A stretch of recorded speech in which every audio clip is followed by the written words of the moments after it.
Welcome back to the channel, everybody. I am Mig Alphanim.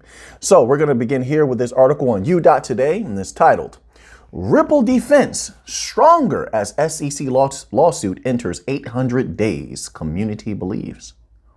Is that so?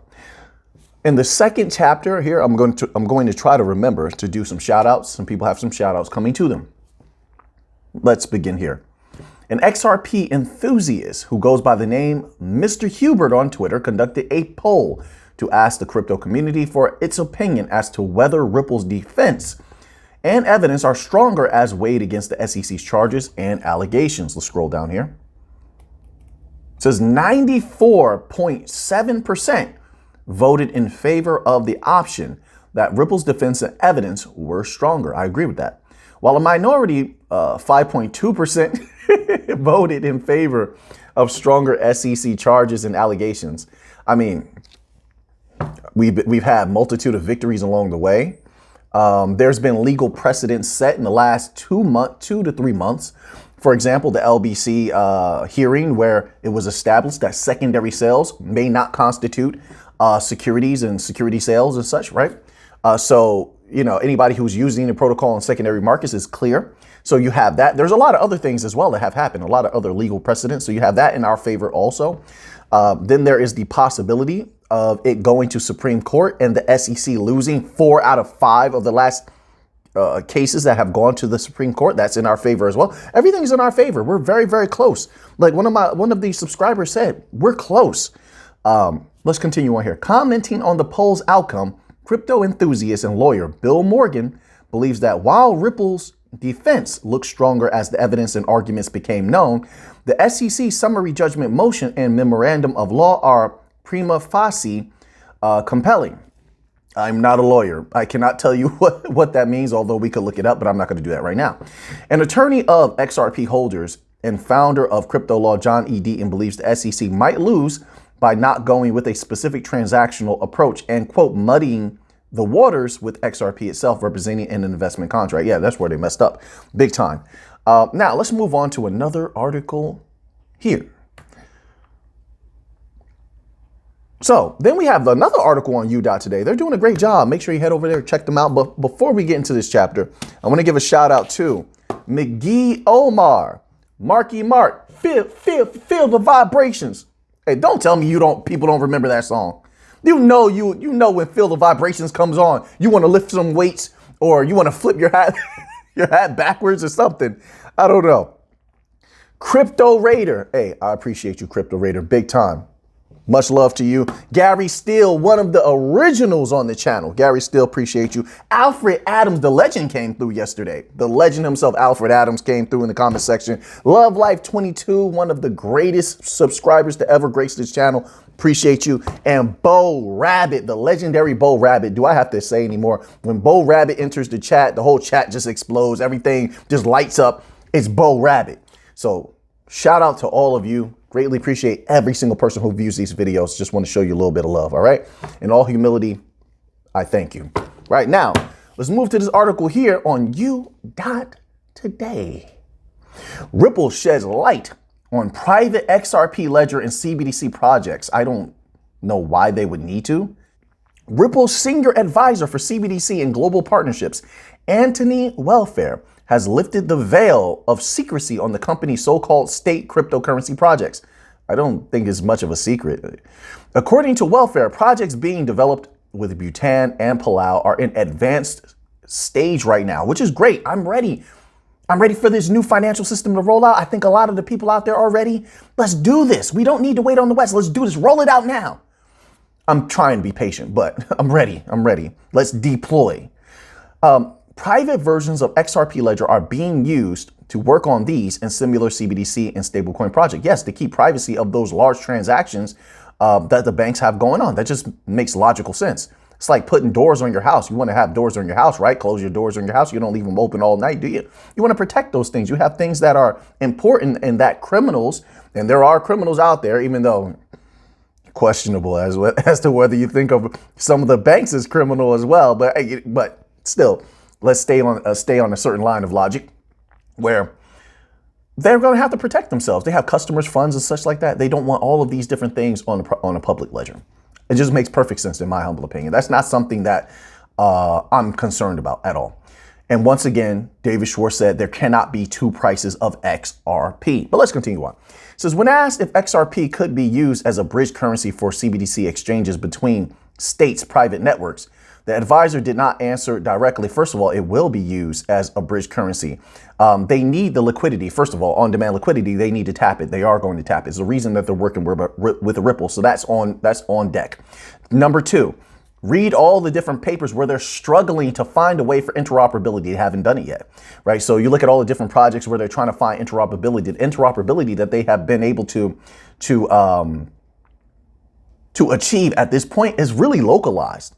It's highly regional and localized. It's not global like what we have now, which I believe we have an article coming up by Swift in this video here. One of the chapters will be about Swift, where they're addressing such things. They don't have it yet. So they're also going to have to use XRP because we have all the corridors. XRP is in all the corridors that Ripple has set up on the XRPL. So now they can use that to send funds anywhere at any time. So XRP is always in the game, majorly in the game. It's an integral part of the XRPL. You can't get around that, can't get away from that. There's nothing to fear, in my humble opinion, unless we see facts on the table. But let's continue on here. That's just my humble opinion. All right. You can disagree. I perfectly respect that. No problem. Nevertheless, he said any private XRPL chain could be linked to the main one, and therefore all CBDCs would be, quote, cross-border. Exactly. In order to achieve the cross-border, the scope of cross-border payments that everyone is projecting out there or postulating is possible, they would have to use XRP as of now. If that changes in the future and we get some new data, some new information, then I would change my thought process. And that definitely could happen, but it hasn't happened as of yet. So now let's scroll down here. It says private XRP and XRPL. See, that's the thing. I knew they were going to go to this. This pops up like every 2 months. Welfare's responses served as a continuation of a conversation on the topic of private XRPL and XRP that was raised yesterday. They're talking about this on Twitter, as reported by U.Today, and they're doing a great job. Check U.Today out. Some community members have accused Ripple management of creating and exploiting private XRPL chains based on what evidence? And the existence of a special private XRP. According to doubters, the price of this private XRP differs from that of the token. So now we're going to get to a little bit of Stellar news. They actually just released this here, stellar.org, and it's titled Stellar's Vision for an Interoperable Future. Now, did you see? Listen, if you're not in that members only section, go over there. I posted 2 things there this morning. One of them is in relation to this. Listen, they need interoperability. Then do you think it's a coincidence? They're posting all these documents about interoperability. Some of them have been very telling, very telling. And then Stellar just comes out with this paper here today. Let's scroll down here. Let me just make sure, right? Which is interesting. Look at the date on this document. It says May 6, 2023. I know they mean March, but that is hilarious in my humble opinion. But they just happen to come out with this paper about interoperability. Stellar knows what they're doing. They're getting in deep. They're making sure that they want to connect everything. Let's not kid ourselves here. You know how XRP is, they just say outright, we would like to move all the money. Stellar wants to move all the money, all that retail money. They want to do it. They just don't want to come out and say it. They say it in roundabout ways, right? Let's continue. Let's scroll down here. It says the early blockchains were built for the, quote, maxis. Look how they're going. This is shots fired at all those other chains that lack interoperability and want to take it all. While Stellar is saying, how are you you can't take it all when we are the ones covering the globe. We have interoperability with everything and everyone. And they do. Man, Stellar's going, if they continue on this trajectory, there's no guarantees, of course, but if they continue on this trajectory with their Starlight protocol that's only improving, and is going to get faster, by the way, it's already an absolute juggernaut. There's Sorrel-band smart contracts. You add a little traceability in there. Stellar is poised to dominate. But let's continue on here. It says, Bitcoin was built to be the future of money, a singular decentralized protocol to track transfers of value without a need for trust. Ethereum was built to be the future of the internet, setting a definitive standard for building on it via the ERC20 token, where the members of the community have ideological opposition to all other blockchains. Some do, many do not. Neither Bitcoin nor Ethereum have built-in support for tokenizing assets. You see that? What is Stellar saying? They're saying, look at us. We're superior, and they are. A lot of people are not going to see that until it's too late.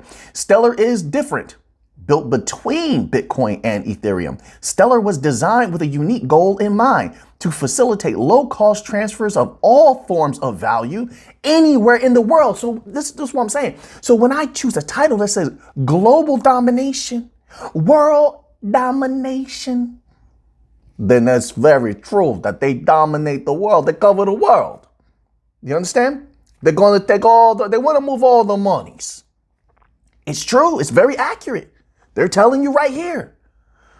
Let's continue on here. They're talking very, very, how do some of my subscribers phrase it? Spicy. Let's continue on. Stellar was designed with a unique goal in mind: to facilitate low cross-border payments anywhere in the world. The network possesses built-in features like permit creating, sending, receiving, trading digital representations of any type of asset. This is how Stellar helps large international companies. Are you hearing what they're talking? Look at, they're telling on themselves. I lost my spot. That was it was a mixture of a dramatic pause, and at the same time, I lost my spot. I lost my spot here. This is how Stellar helps large international companies. Money, money, money, money. Because they're always talking, like they usually speak in this way. Well, we want to bank the unbanked, and, we're going to help some people out. They're telling right now, large international companies, small startups, which oftentimes become medium-sized startups and then on into large startup. Large startups, sorry about that. Large businesses. And individual developers access new markets and helps those marginalized by the traditional financial system find financial inclusions. More shots fired. Stellar's taking shots at the legacy system. That's what I want to hear. That's what I want to see. That kind of fire. Yes, Stellar. Makes you wonder why. You see all that domination Stellar has been doing this year? They're starting to believe a little bit more. They're starting to get fired up. Maybe they're asking themselves, maybe they're saying to themselves, we can do it all.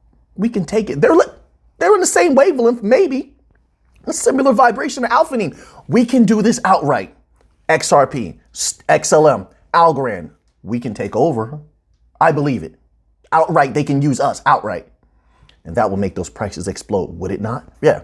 Let's continue on here. The guiding principle is called, quote, interoperability. Stellar is built to interoperate with the traditional financial institutions, different types of assets, and web and layer 2 blockchain applications. In other words, Stellar is a system built for moving value between all other systems. They're not going to understand when that bull run hits. Oh, my word. To understand why it was built that way, you have to understand the context leading up to the early 2010s. This is a deep article. Check this out. You got to read it yourself. I'm telling you. So let's briefly go over the history of money and the history of the internet before we get into talking about internet money. This is one of the most potent articles in a long time, Stellar. Yes, this is what I want to see. They're talking domination here. They're showing why they deserve to be at the forefront. And they've been chugging along. I'll still say they have to catch Algorand. Algorand is the most balanced right now. But if you're talking retail payments, yes, Stellar is at the forefront, in my humble opinion. XRP, when it comes to the banks, Algorand is the most balanced in all the various sectors. And then you have Stellar when it comes to retail payments. My apologies. Internet and money. Blockchain innovations can solve some of the challenges we've seen develop over time in centralized finance. And in the centralized internet, Stellar, as a decentralized open blockchain network, aims to address some of the flaws of the existing financial infrastructure. They're taking shots again at the legacy system because they know they're superior to it. Keep doing good, Stellar. We're going to move on to another article here. All right. Once again, you can find this article posted on their Twitter or on stellar.org. All right. So now we move here to a little bit of Algorand news. Algorand continues to bring in the big money, the heavy hitters, multiple celebrities, and this is no different here. It says here, sneak peek at Lil Durk. Lil Durk. Builders keep on building, hashtag only on Algorand. They're releasing some sort of sneakers in conjunction with their NFTs. You know, they have those like physical and digital NFTs. You buy the digital offering, they send you the shoes or clothing, something like that. They have a Lil Durk here. Lil Durk is one of the biggest rappers on the planet right now. You know, listen, personally, I'm more of a Chief Keef, Lil Reese type of that's the type of music I like a little bit more. I don't listen to it often, obviously. You know, I don't really like to take into too many negative vibrations, but I like their style better, you know. But Lil Durk has some good songs over the years, but a long time ago, in my opinion, a long time ago. But he's the youth of today love Lil Durk. So this is massive. This is great advertising for Algorand. He's going to bring millions of people to Algorand. He's going to bring Algorand to the attention of millions of fans around the world. That's what's important here. And it's very telling that this artist is choosing to work with Algorand. Why? Because right now, Algorand is the best. When it comes to NFTs, Algorand is the best. So you have Hedera is great also. Hedera is right there. But Algorand outright is the absolute most balanced, the absolute best, the absolute easiest to use. And I'll even throw in my experience with Algorand as well when it comes to NFTs. Very easy to use. So I enjoy that. So now, let's move on here. We have a few more articles here. We have a lot of news to get through today. I hope you're all doing well out there. So then we have this article here from The Banker, thebanker.com. And it's from Swift. All right. Let's read this little tidbit here. It says, cross-border payments have come a long way. Thanks to recent improvements, they're now faster than ever. They're talking about distributed ledger technologies, obviously, with more transparency and less friction. But there's still more progress to make. They haven't caught us yet. That's why they have to say that. This is what I've been saying. We're out ahead. We're out in the front. They haven't caught up yet. And they fear that because we don't need them. They're not competition with us. I believe they're going to work with us. Probably Swift is going to be working with probably Ripple or someone like that because of the size of the payments that they're trying to move, right? However, that's all they can do, right? If not, we're going to dominate them. But let's continue on here. This is my humble opinion. Could there be a world in which instant payments, pay attention to that wording, who has instant payments? Ripple, Algorand, Stellar, right? Because of on-demand liquidity, because of instant liquidity and other iterations of that. But let's continue on here. Could there be a world in which instant payments flow seamlessly through interconnected systems and where payments are embedded almost invisibly into the customer experience? Who can provide that? Sounds a lot to me like they're describing XRP, Quant. Flare might have a little bit of skin in the game when it comes to this because of the interoperability. We just covered in the chapter before this, Stellar has an entire post about interoperability. You see where this is going? Got to make up your own mind. This is not financial advice. I'm just my humble opinion. Let's continue on here. It says, from instant payments to central bank digital currencies, a range of new and emerging digital developments have the potential to transform the face of the cross-border landscape. Alongside the industry-wide transition to ISO 20022. But change doesn't happen on its own. And Swift is working closely with the financial community to build a brighter payments future for all. Let's take a closer look at what the future could look like. Now they're going to get deep, people. Let's really take some notes here. Drivers of change. In recent years, we've brought major improvements to cross-border payment. I love it when they say stuff like that. No, we did that. The DLTs, Algorand, Ripple, Stellar pushed this. They were at the forefront before everyone else. You were not. You were forced into it, Swift, but let's continue on. You're very disingenuous saying something like that. But let's continue on here.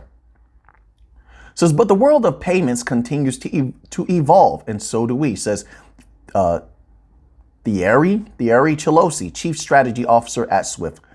The G20 has outlined a roadmap to improve the speed, cost, transparency, choice, and accessibility of cross-border payments. The G20 did, as if they have any power. All they can do is request help from the DLTs. That's all they've been doing. The fintechs have to feed them with a baby spoon. But anyway, new developments are coming thick and fast to help realize these goals. So what's driving these changes? You know why I always think about things like that? Because I don't want in the end them taking credit for what the DLT communities have done. Whether you're a holder of protocol, whether you're a developer, whether you're a CEO, a COO, no, we're going to make sure that that community gets their credit. Simple as that. That's how I feel. And they've been working hard. They've done a great job. I'm not going to let the legacy system steal their glory. No, let the people have their glory. But that time will come, and I will do my part in ensuring that the proper people receive credit for what they have done. That's just how I personally feel. Heightened competition. The core payment space is seeing greater competition at all levels, from alternative providers and fintechs to large established players. Building connections, domestic market infrastructures are increasingly looking to connect and interoperate with each other. This is leading to explorations of new ways to settle payments, from CBDCs to instant payments. That's Quant, that's Flare, Ripple, XLM, Stellar, instant payment platforms. That next bull run, or when there's regulatory clarity, is going to be, I think, bigger than anyone could ever believe because of this. They don't have interoperability. The money is going to flow. The trillions is going to flow. They have no other choice. There's no way that they can achieve global interoperability without us. It's not possible right now. Let's continue on.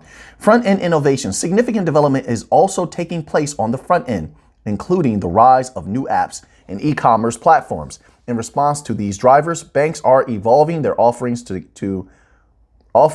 together with Swift. Firstly, Swift is helping financial institutions constantly improve their efficiency by working towards a world in which every payment is pre-validated, frictionless, and instant. Wait, see, now when they're speaking here, I'll just take their name out, Swift, and insert Ripple or Stellar or Algorand. That's really who's doing it. That's who's sitting down in all the meetings. That's who educated Swift. It's who Swift is stealing the ideas from. Right? So when I read this, I'm inserting those names.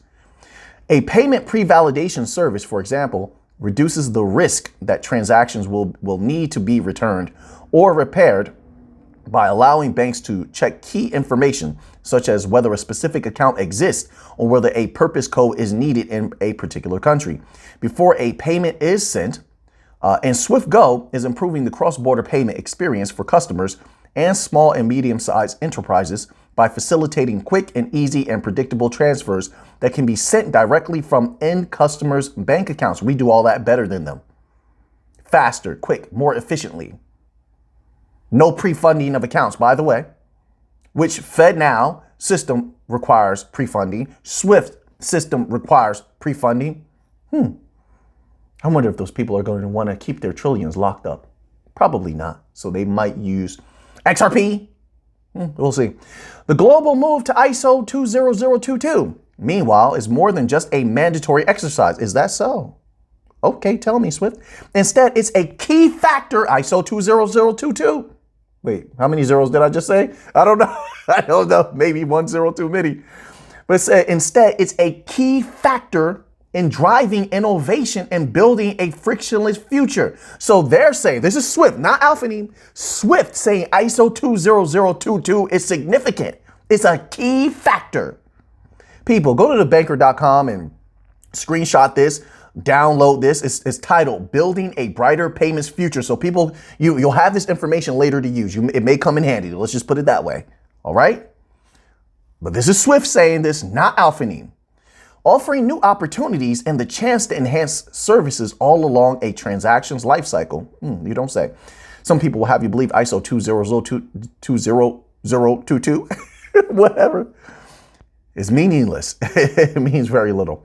Where interoperability is concerned, Swift has a major role to play in connecting market infrastructures, enabling CBDCs to work alongside existing infrastructure, and avoiding the risk of fragmentation. Recent experiments have made major progress on this front. How do you avoid fragmentation when half the world doesn't want to use you? When you've been weaponized against half the world? See, you're not being genuine. You're being disingenuous. You're not telling the truth. Most of the BRICS nations don't want to use you anymore. What happens when they decide to just not use you anymore? They're going to turn to Ripple. They're going to turn to Stellar, who have many corridors in those regions. Just my humble opinion. I may not have stated that eloquently, but I think everyone gets the gist of it. Now, it says, and where the third driver is concerned, SWIFT is working to help banks provide innovative services in the front end and embed their services into the e-commerce transaction experience. So you're still trying to play catch up where we already have all of that. And we have multitude of brilliant minds and developers working on expanding. Not only are we out ahead of you, but we're expanding the gap between us. Right? It says benefits across the community with seamless, transparent payments fully embedded into the customer journey. The payments experience itself will essentially become invisible. This is what I've been saying. Swift, it sounds like Swift been watching some of my videos. So I have always put out the idea that they will operate in the background, sort of like parts in a car engine. People just drive the car. Most people don't know all the parts of the engine. They can't change their alternator themselves, spark plugs themselves, things like that. It just simply functions. And this is what the bank coins will do. They will function in the background. The regular people won't even know it. Holders of the protocol will probably know because that price is probably going to go up significantly. Not financial advice. I'm not a financial advisor. Make your own decisions. Just my humble opinion. But yeah, they will be invisible. They will work in the background. It's what they're supposed to do. But let's continue on here. It says for larger corporates and their treasury teams, cash and liquidity continues to be the overriding consideration. Liquidity, huh? Okay. Wholesale payments have already been sped up with more transparency over their status and progress through the transaction lifecycle. So the next big opportunity lies in improving liquidity management. Who can do that? XRP, Algorand, XLM. Boom, there you go. Right there. My humble opinion. It says for banks, meanwhile, Swift's roadmap presents a way to meet the evolving needs of their end customers, both today and in the future. Quote, there's a huge opportunity for banks to work together to reinvent the way that payments operate across the financial infrastructure. Just more proof, like I said, that they need us. They haven't built all the infrastructures yet. They lack interoperability, they lack liquidity and liquidity management. They have so much debt. They have to constantly worry about debt ceilings. They have off the records money or out of country money as far as the West versus the East versus the West, money that they can't really track and trace. That could be a problem. That's a looming sword over their head. I mean, so many different things. The global debt, interest rates, raising the interest rates, then the economy's being damaged, trying to manage those particular things, trying to not overstep their bounds by micromanaging the commercial banks and pissing them off. So you have all of this different stuff going on here. And you know what? We make that easier for them. Them trying to do everything themselves is not something that right now is feasible. They can try to force it, but it will be like trying to fit a square piece of a puzzle into a round puzzle space. It just doesn't work. You can pound it all day, but it's just not going to fit. So, you know, we'll keep an eye on this as time moves forward. I'm sure data and information will change. And if that does happen, then we will adjust our thinking. But I'm just speaking on what's available now, what I know now. Okay. So now let's move on to another article here. We have a few more to get through. So now, you know, Ripple is deep in the MENA region. Algorand's deep in the MENA region. Hedera, Stellar. This article here is from Cointelegraph and it's titled, Iran completes pre-pilot phase of central bank digital currency. The new financial system is rolling forward with great speed. I agree with Blockchain 663. Blockchain 663 said, this was like maybe a month ago, that the timeline might move a little faster than what people are anticipating. I'm paraphrasing, of course, but now seeing everything that's going on and happening, I agree with that. It seems the timeline is speeding up exponentially. But let's continue on here. Says the Central Bank of Iran progresses with CBDC development in anticipation of a visit by the Bank of Russia's governor, Elvira Nabiullina. Sorry about that, my apologies. Iran is moving forward with its central bank digital currency plans, completing preliminary research for the launch of a potential digital rial. The Central Bank of Iran has completed a pre-pilot phase in the development of Iran's CBDC, according to an official statement by CBI's research arm, the Monetary and Banking Research Institute, MBRI.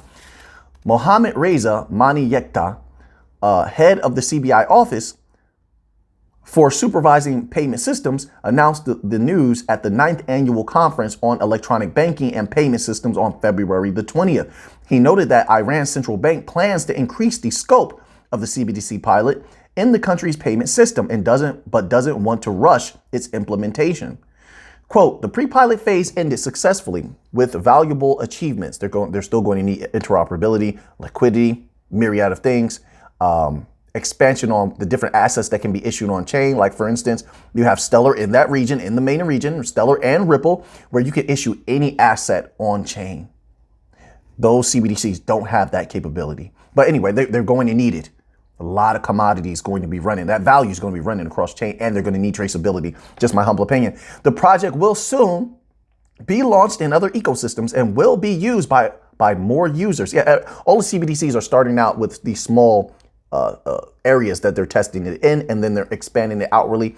That's logical. I can see why they're doing such a thing. The executive pointed out that the rules governing a potential digital rial will align with those established for rial banknotes, which is a smart thing to do. All right, so now let's move forward here to another article. So this is from coinedition.com, and it's titled, Australia's crypto regulation could wait until 2024.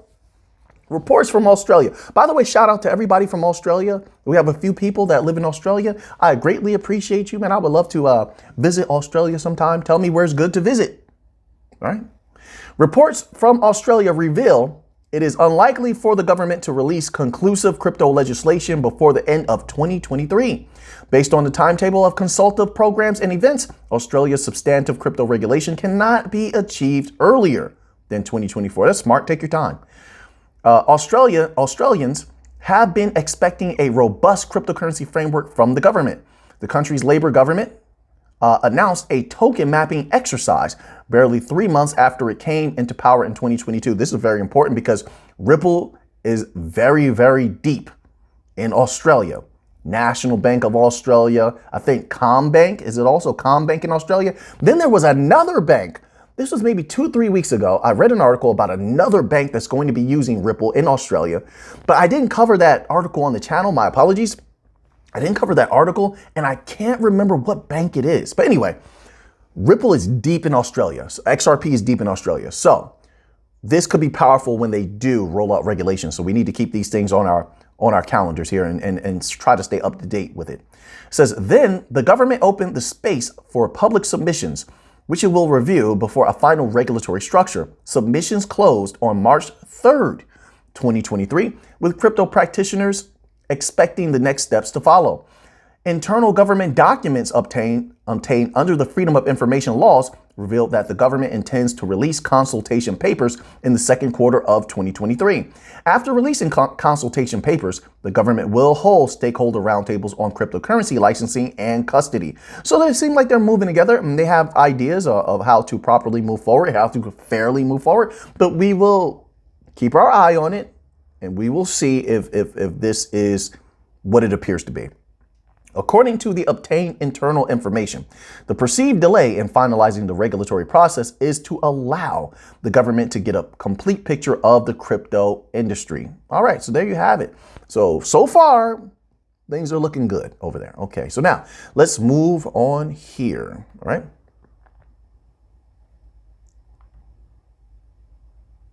So a little bit of debt ceiling news. We have to stay on top of this because it can have a massive impact in the United States, and that will cause a ripple effect outwardly into the rest of the world.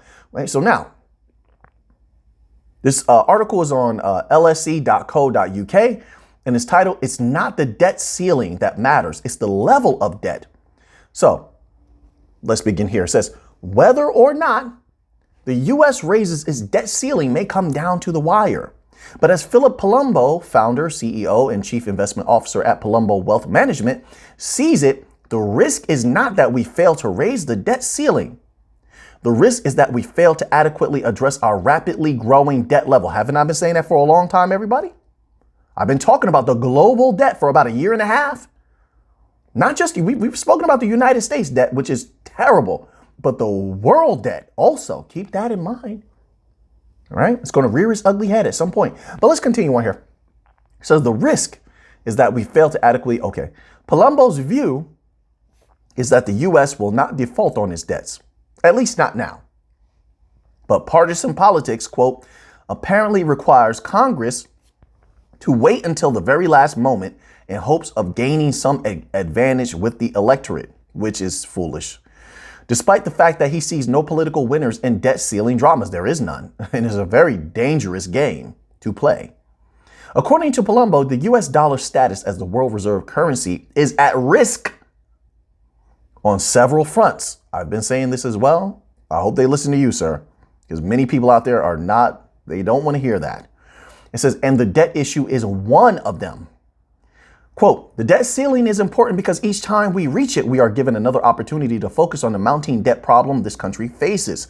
The real issue is how to stop the seemingly inexorable. Hey, you're using my word. Wait a minute. Hey, wait a minute, sir. Hey, inexorable is my word. I'm just fooling about. Inexorable increase in the federal debt, which the nonpartisan Congressional Budget Office now estimates will climb from the current 98% of GDP to 118% of GDP by 2033. Whoa! Palumbo believes that the preferred answer to the debt problem is faster economic growth to pay for it. Yes, they would have to roll out the new financial system, and they could do that. They could do that. Allow the small businesses to just go berserk, making deals, partnerships, and making great sales and bringing great value to the customers. Allow them to make money. Allow everyone to make money and grow and build. Right now, everyone's being restricted. Roll out the new financial system. That's the answer. Let's continue on here. However, if the level of debt is now at a point where it begins to restrict growth, and it is, the opportunities to grow out of the problem begin to diminish. This is a very, very intelligent individual here. It says, it may be too soon to start piling back into technology shares across the board, according to strategists at Morgan Stanley. They wrote in a note.